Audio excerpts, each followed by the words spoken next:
Escola da Vida e a Mecânica dos Fluidos.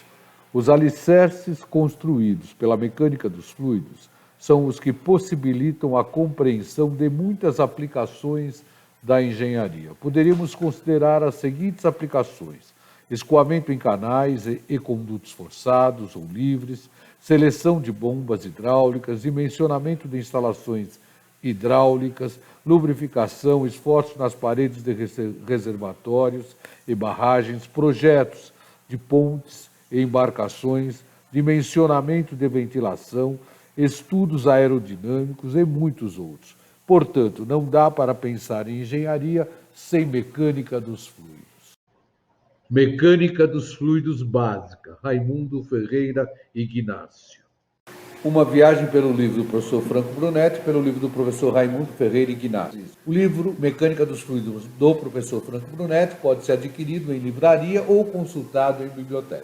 Já o livro do professor Raimundo Ferreira Ignácio está disponível gratuitamente na web, na página www.escoladavida.eng.br. Você entra na página e vai clicar na engenharia. E aí você tem duas opções, ou fenômeno de transporte para engenharia civil ou mecânica dos fluidos. Se você clicar em fenômeno de transporte para engenharia civil, automaticamente ao abrir a página você deve clicar em bibliografia básica e terá acesso ao material mencionado. Você só fica velho quando para de se divertir.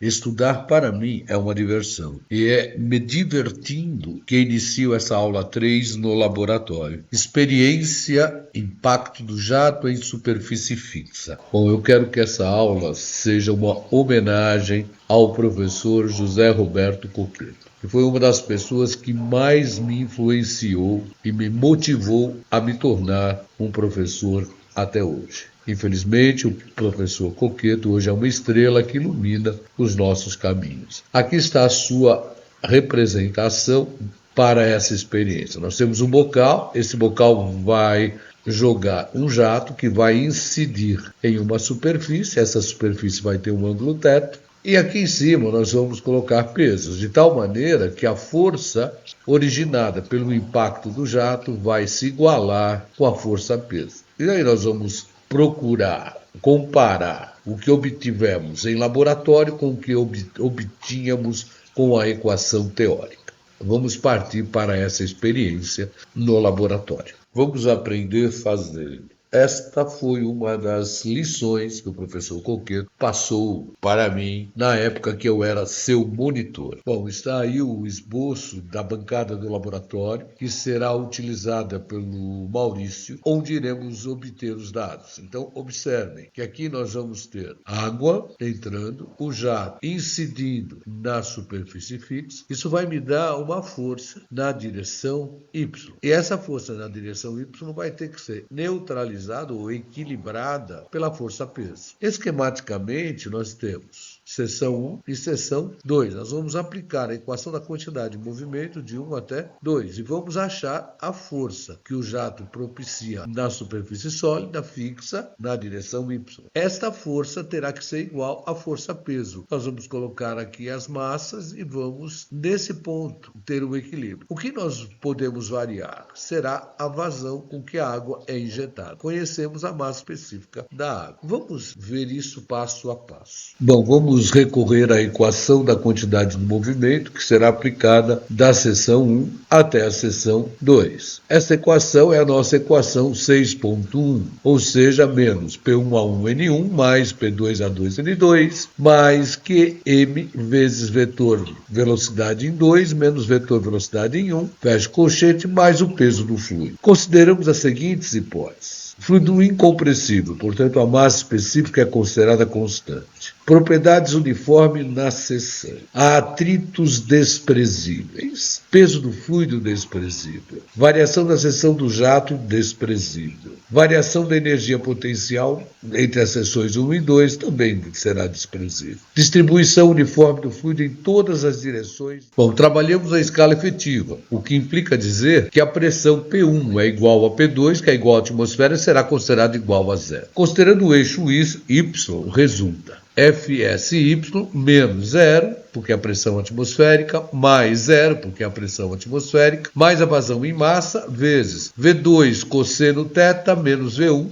mais zero, porque consideramos as hipóteses mencionadas anteriormente. Como a velocidade em 1 é igual à velocidade em 2, que é igual à velocidade do jato, vamos poder escrever que a força resultante em y será igual a massa específica vezes a velocidade do jato vezes a área do jato, já que isso é a vazão em massa, vezes a velocidade do jato que eu coloquei em evidência, que multiplica 1 menos cosseno de θ. Ou seja, a minha velocidade ao quadrado vezes a massa específica vezes a área do jato vezes 1 menos cosseno de θ vai me dar a força que o jato propicia na direção y.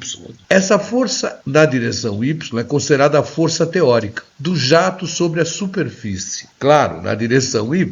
Vamos ver como obtemos os valores das variáveis da equação anterior. Partimos que a força que o jato propicia na direção y é igual a massa específica vezes a velocidade do jato ao quadrado, vezes a área do jato, vezes 1 menos cosseno de θ. Então vamos analisar como determinamos cada um desses parâmetros. Então, no caso, para a determinação da velocidade, nós vamos lembrar que o alemão que vá, ou seja, a vazão é a velocidade média vezes a área. E daí eu tiro que a vazão seria a velocidade do jato vezes a área do jato. Portanto, a velocidade do jato vai ser a vazão dividido pela área do jato. Eu sei a área do jato, então eu preciso determinar a vazão. E como que eu vou determinar essa vazão? Eu vou determinar a vazão de forma direta, ou seja, eu vou considerar que ela será igual ao volume dividido pelo tempo, ou seja, a vazão V sobre T.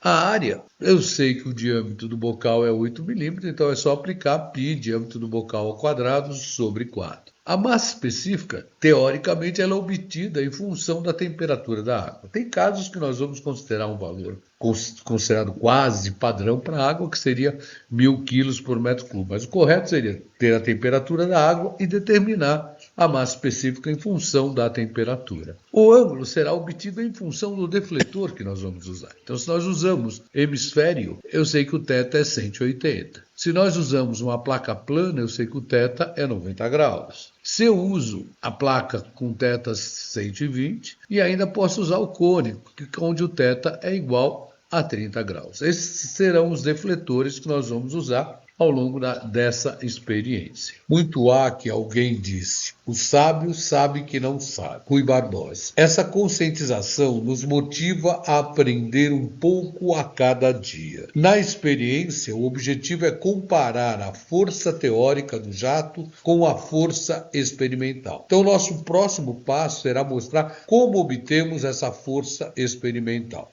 Obtenção da força experimental. Ela é a força-peso da somatória das massas colocadas para estabelecer o equilíbrio. E aí é lembrar, já que ela é a força-peso, que seria a massa vezes a aceleração da gravidade. Vamos adotar a aceleração da gravidade igual a 9,8 metros por segundo ao quadrado.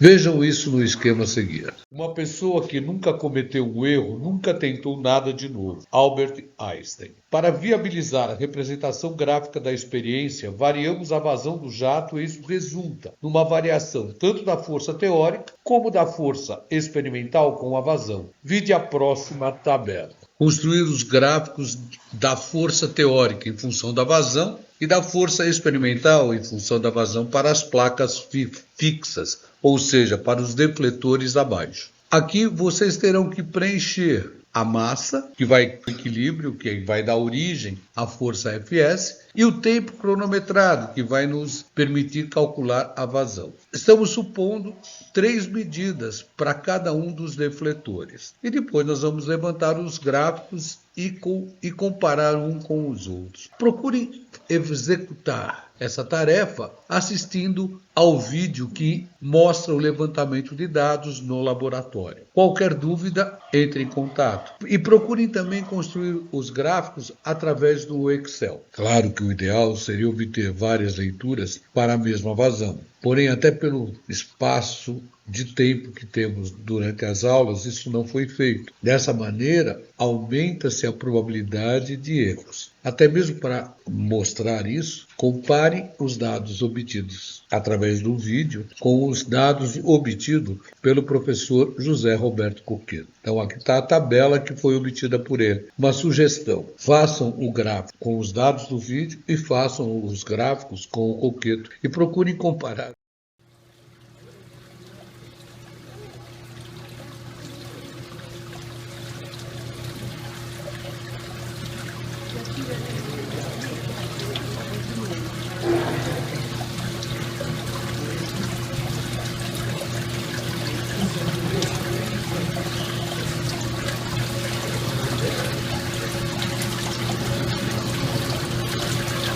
O primeiro tempo deu 63 segundos e 31.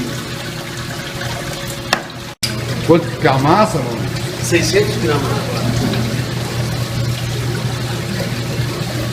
É, o volume é tudo igual para todos. 15 litros para todos.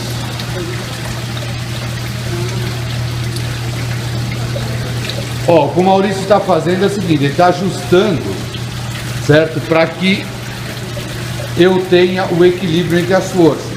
Ele não aumentou a massa? Se ele aumentou a massa, o que, que ele tem que fazer no registro? Ele vai ter que aumentar a vazão. Então ele está abrindo o registro para você ter uma vazão maior, uma velocidade maior, tendo uma força maior também. Para poder estabelecer o equilíbrio com uma massa maior que agora passou a 600 gramas, certo?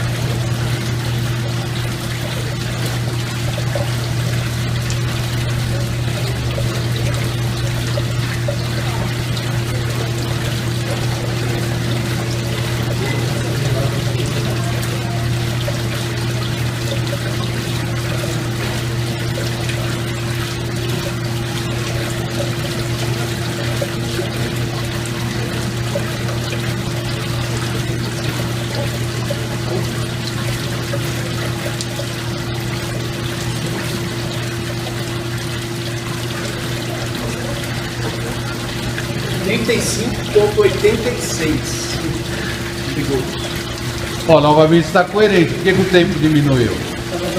A vazão aumentou, o volume é sempre o mesmo.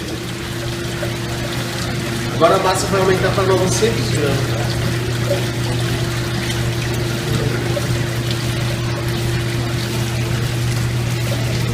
Vai abrir novamente a vazão para estabelecer o equilíbrio. Ó. Pode ver que o prato está subindo e a agulha vai ficar no meio do disco.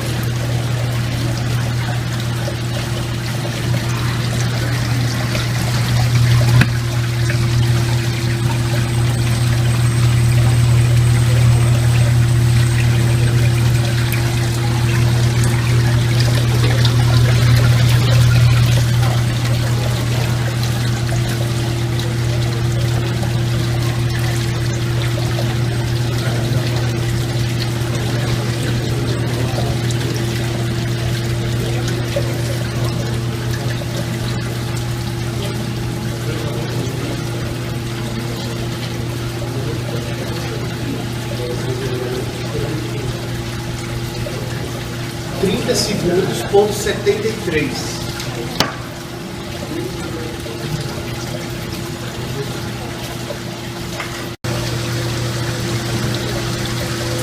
Essa foi a placa de 120. Foi a placa de 120. Agora é a placa plana de 90K.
Agora a primeira massa, 200 gramas de novo, tá?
$47,10.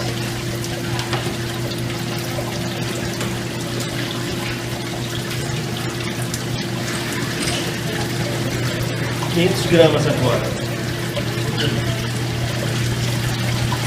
Aumentando novamente a vazão para estabelecer o equilíbrio.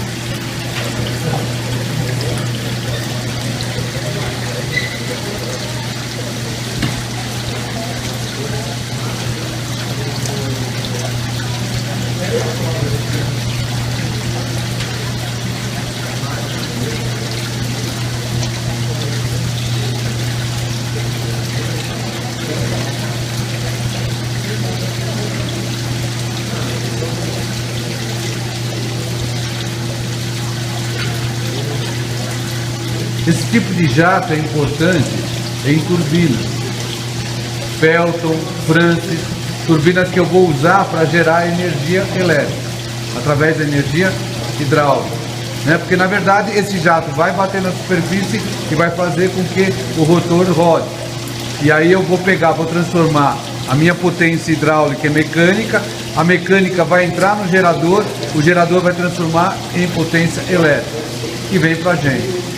Deu 28,46.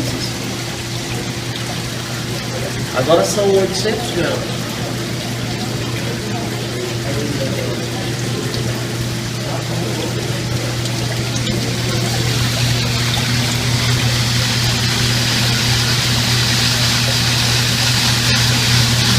Aumentando a vazão até atingir o equilíbrio. Atingido o equilíbrio, vou determinar a vazão.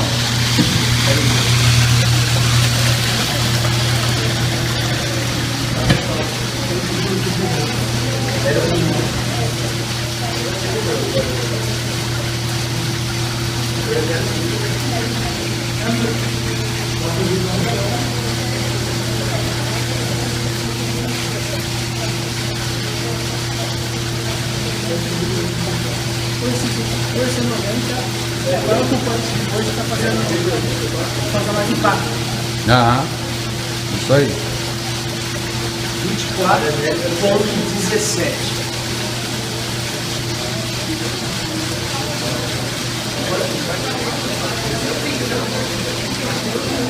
Agora já vamos trocar para o cone.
A primeira massa aí agora é de 70 gramas, tá?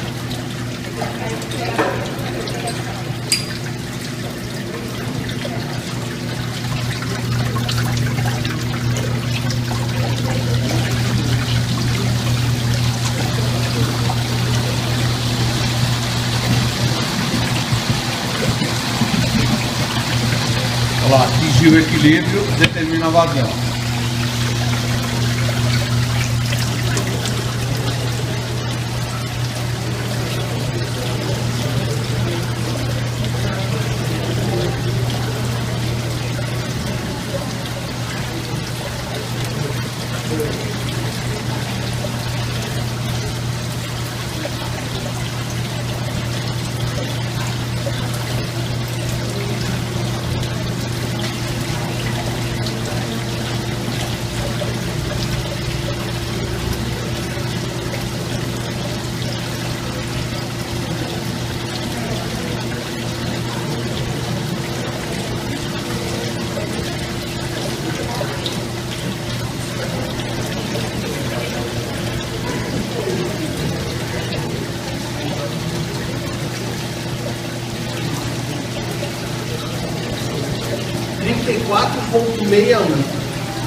Agora eu vou usar uma massa de 100 gramas.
E agora eu vou aumentar a massa para 140 gramas.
E agora é só fazer conta e o gráfico.